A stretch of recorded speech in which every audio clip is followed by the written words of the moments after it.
Then on the bottom of the deck, we have Ace of Pentacles. It is reversed.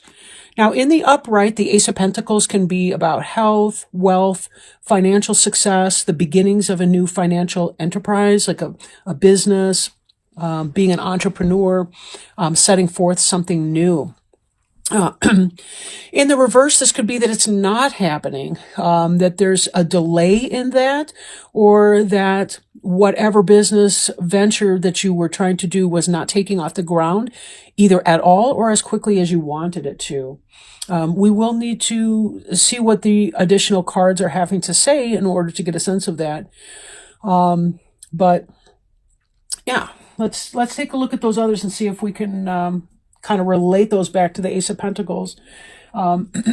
This card here represents the Emperor. And this idea of, well, the Emperor he's kind of all four signs in one. Like, this possibly could represent in Aries for you. Definitely he's got the Mars energy going on. But he is the ideal husband, father, person with the kingdom, with the empire for that matter. But he's kind of the king of all the suits combined, in a sense. Like, he's passionate and can manifest. He can do the detail work that the earth signs can do. He's intuitive, kind of goes with his gut, like a water sign, like a cups person would, the king of cups. And he's also the person who is logical, quick-witted. He owns his own business. He's an entrepreneur. He's got it going on. Married, family, that sort of person. Doesn't have to be a male, but it can be. Could be somebody just simply with a masculine or masculine type energy. But this person here is really successful at making things happen. You'll notice that he's wearing a suit of armor, and that's readiness to go into battle, because he knows that it's one thing to pray for peace. It's another thing. Sometimes you have to set your limits and boundaries, and you do have to be willing to back up those boundaries with action. That's not to say that he's a violent person, but it does mean that he knows sometimes you have to be willing to defend what you believe in.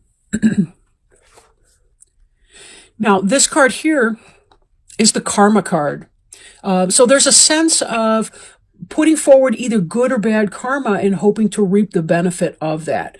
Sometimes it doesn't always work out that way, though. And when I'm thinking about this Ace of Pentacles, if the Emperor's thinking, I want to create a new business venture, this Ace of Pentacles doesn't necessarily mean that any failure to launch a new business venture or project, it's not necessarily because he's done something wrong and is being punished in a karmic way. It could simply be that it's not in his best interest, or that it's not, the divine timing isn't even right of whatever this event. For this, we see the Death card, but in the reverse. Could be that if that venture's not getting off the ground, maybe there's a stubbornness in letting it go. Maybe you don't want to give up on the hope or the idea that whatever your idea will be, well, that whatever your project is will manifest, right? Be very careful, because when we don't let go of things when they're overripe, they're not healthy for us. And then we find ourselves stuck with things that are no longer beneficial, that could possibly even be toxic to us in some kind of a way. Sometimes death is just part of the journey. And when we recognize that something is not working out, we just have to let it go and move on.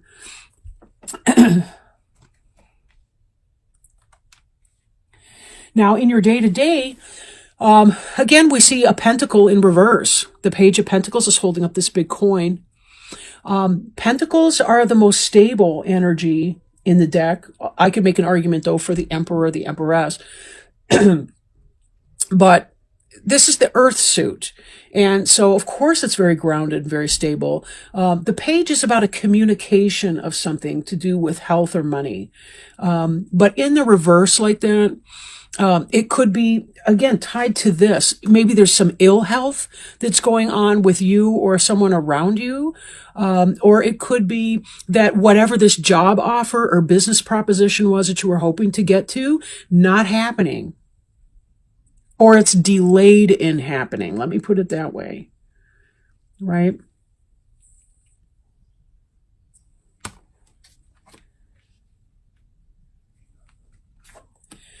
Woo, excuse me. With the star card, there's a sense of wishing on a star. There's a sense of hoping and following divine guidance and being guided in all that you do. Now, the star can represent an Aquarius. I hope it's obvious to you why. But it doesn't have to be. It could simply be, following your star, learning how to follow your essence into something that is really beautiful, something that you can manifest, right? Something that you can manifest. And there's some kind of delay here we see, but in this, it's like you're still hoping, that something will come in. Now, this is about waiting for something that's coming. This is, it's a harvest card, right? Having the faith, even though it seems like there's something going on here, there's a belief and a hope and a faith. You're waiting for these things here to ripen on the vine.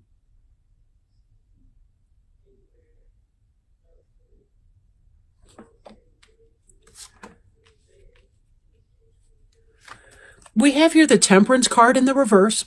Temperance can be Sagittarius, doesn't have to be, right? Temperance is about peaceful waiting. This is a person who's grounded, but she's also in touch with her emotions. This indicates some kind of impatience, right? Possibly about this energy here. Impatience may be making this a lot more uncomfortable than it need to be.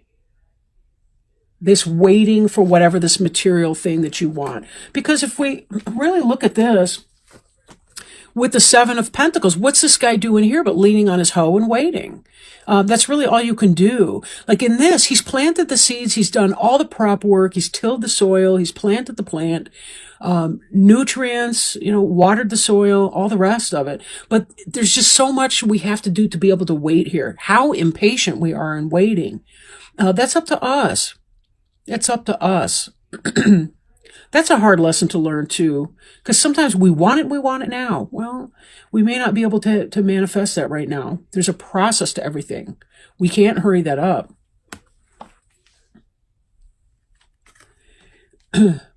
This Ace of Wands, in the upright, this is about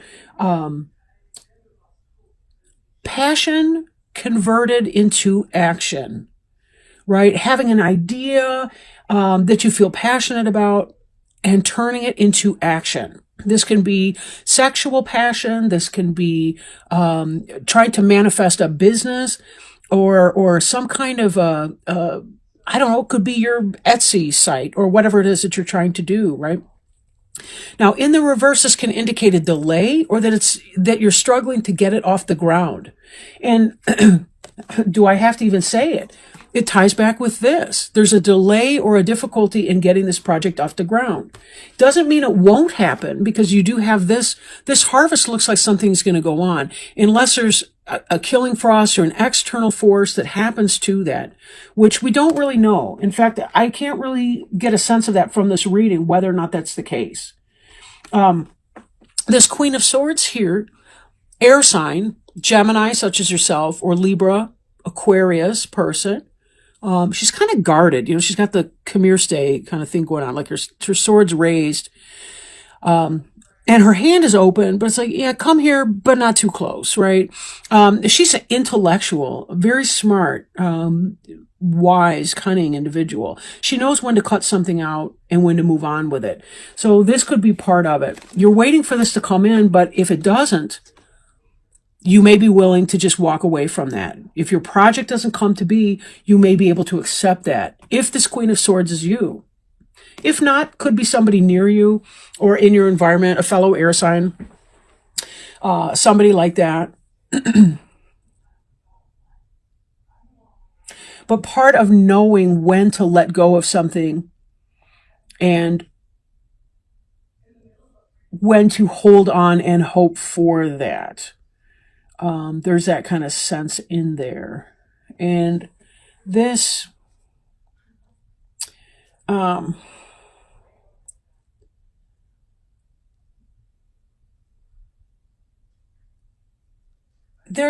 me pull a clarifying card here.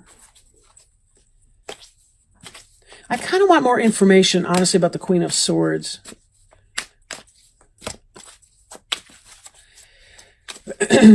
Please help us with some additional information about the Queen of Swords. Whoa, leapt out. Okay. So, it came up in the upside down position. This is a guarded person, but this has to do with becoming less guarded in a situation. Maybe opening up. Maybe opening up to somebody, being more connected with, I guess, being okay. Like with other people's imperfections or failings. Being okay with that. If somebody has a low opinion of me, it's not about me. It's really about them, right? Because even when somebody doesn't like me, it tells me about who they are. They have their filter of experience and so on that they're looking through. And it may not have anything to do with me. You could remind them of somebody who hurt them in some kind of way.